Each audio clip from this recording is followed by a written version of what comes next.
Hi, We're back. my name is Suns fan. He's also back. This is oh my God. This is Cinderin. He's a good friend of mine. You may have seen him at every TI. He has the record right now to be casting at basic. Well, I guess he played or casted every TI, and then TI2 he played and then got eliminated very early, and then stole the job of a caster that was casting the tournament, and then ended up casting the rest. That's a People- slightly People forget about the dark modified times narrative. of Cinderin's lore, but it goes deep, and it is quite dark indeed. But we're back because apparently the game will be starting soon, and I'm very excited, Cinderin. Yes, me too. Now, before What we if get we, into what the if we game, cast the whole game like this? Yeah. What do you think? yeah, I mean, it was uncomfortable enough after 30 seconds, so an hour would. What do you Can think the stop record- stop shaking? What do me? you think you're a little baby? Just flow All with right. it, Cinderin. All right. All right, listen. Before we get into the game, it's been about an hour. I think my favorite food is, if I had to choose, If you say pizza, I swear it to would God, be porterhouse steak or sashimi. I don't know what that second one is. Sashimi. No, It's a type of sushi. that would be why I don't It's know basically what it is. filleted. Okay. It's very, very nice. Thank you. Maybe by the Yes. end of today, you can tell us your favorite drink. Although I know what that is already. So, Too. amaretto sour, That is true. What's my favorite non-alcoholic drink? urine. No, You told me this in confidence. I wasn't supposed to share. that is not. That is not for the broadcast channel. That is off. Oh, I just You slammed know the table what? and it shook. A very sturdy table guy here. It's all good. I think it's actually something you introduced me to.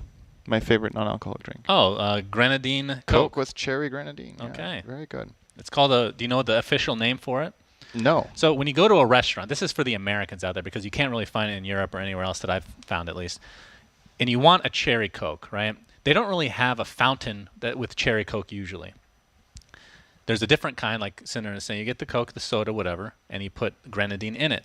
But when you're with people and you're like, I'm not embarrassed, of course. I'll say whatever I want. But most people, like That's a normal, if it's not clear by now. a Yes. normal human being would be embarrassed to drink a Yes. cherry Coke when everybody else is getting, adult beverages. So what you do is you say, I want a Roy Rogers. That's the code name. Oh. Now, the problem is half the restaurants, like the waiters, don't know what that means. So then you have to explain it. It becomes extra embarrassing. So it's kind of like this loot box you got to open, right? That's where you Either play gets worse- hardball. They're like, "What's that?" Then you're like, "Google it." Ooh. Then you don't have to say it. Yeah, doing that in the U.S. with the tipping system, not Yeah. a great idea. Why not? Not a great If they don't Google it, the tip's just not good. Yeah, but then Yeah. you have something else in your drink that you didn't order. Oh. I'm pretty sure that's illegal. It is, but they still do it. Oh. Haven't you seen the movie Waiting? Then Oh, you who can am I get asking? the You fire. haven't seen any That's a movies. movie. Yeah, it's with Ryan Reynolds, Oh. one of the great actors of our time. Funnily enough, Ryan Reynolds kind of sounds like Roy Rogers. That's true. Yep. What a coincidence. So if you're just joining us, We've had a long delay. We had some tech issues with the coordinator primarily with getting the games on the ticket in the game, but I believe it is about to be sorted if it's not fully sorted.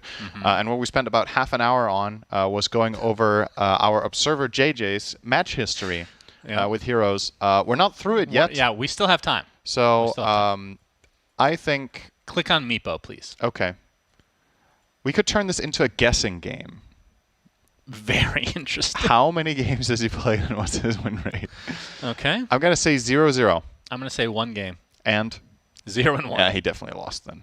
1-1. Ooh, I was closest, though. Damn. Oh, he played both games on the same day and never looked back. Wow. He was like, "Oh, this hero's fun when All I'm winning," and then he lost. "Oh, this hero isn't fun when I'm Sinner, losing." I want you to guess one for me. How does his first Meepo game go Sinner, this pay well? attention to Is me. he smurfing? Sinner, I'm talking to you Why right does now. it say the score is Sinner, oh, the game is starting. The draft is starting. This is going to be IG versus T1. If you just joined us, this is game one.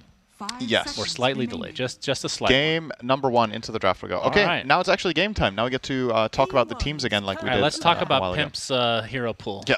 See if it coincides with any of these pro teams.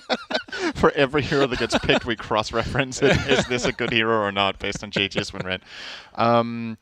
Right. So going into this game, storylines for these two teams is quite different. IG did very well early in the year. T1 did better later in the year. When we say year, we obviously mean the competitive season leading into TI. However, T1, in my opinion, looked a bit less strong in the last month than they did prior to that. And IG is a bit more of a question mark, I think is fair to say, especially because, unfortunately for them, ran into some complications with COVID here. That means I do believe their players are playing from slightly separate rooms to quarantine and isolate away from, obviously, everyone else to keep things safe to the extent that's possible. And we'll see how that affects them. But still, going into this game, I think in many people's minds, IG probably the favorite on paper. Yeah. But let's see how it goes. Yeah, IG, of course, doing extremely well, like you said, in the early season. I mean, T1 did very well in addition at the Ana Major. But yes. It's kind of tapered off since then. So, would agree. IG is definitely the favorite right now.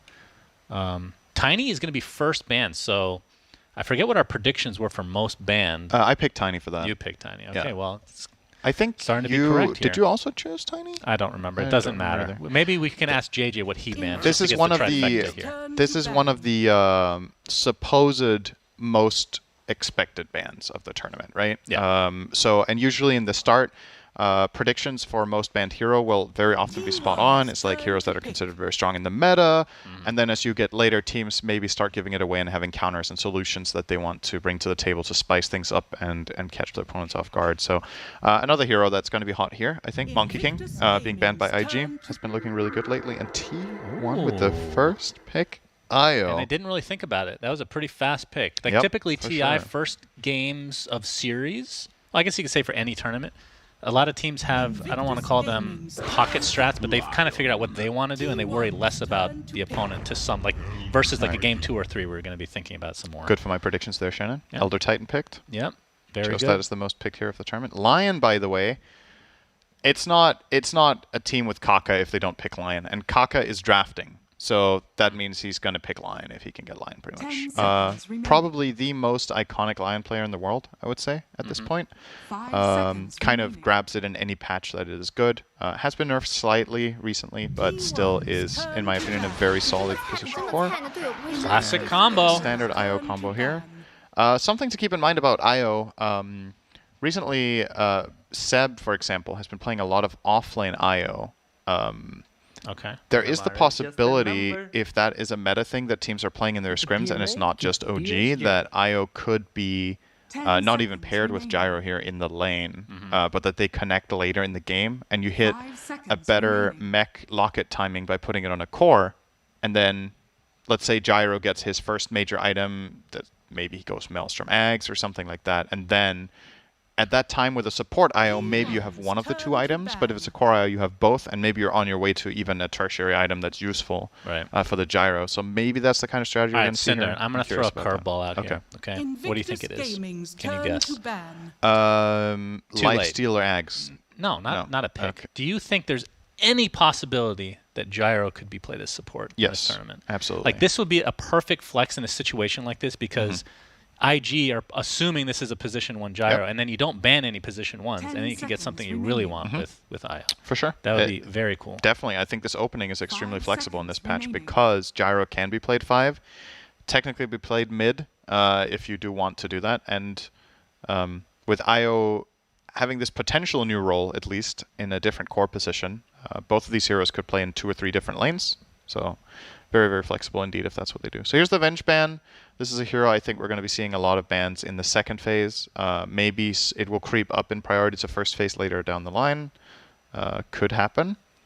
And the Razor ban seems targeted at protecting Gyro. It's one of the worst anti-carry matchups he has.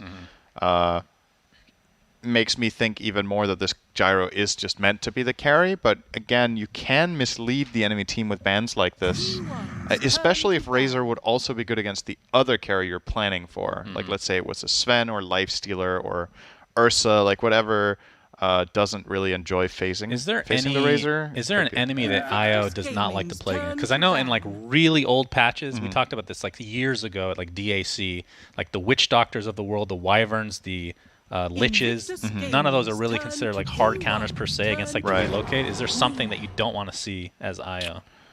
I Like think anti-heal maybe of some sort. anti-heal is annoying, and I think heroes that are exceptionally mobile and can catch you. That's why the Stormband is really good. IO's biggest struggle is when heroes come up close. Obviously, the 10 primary role of the seconds hero, remaining. especially as a support, is just to protect, but it can't protect itself. 5 seconds remaining. So Spectre, Storm,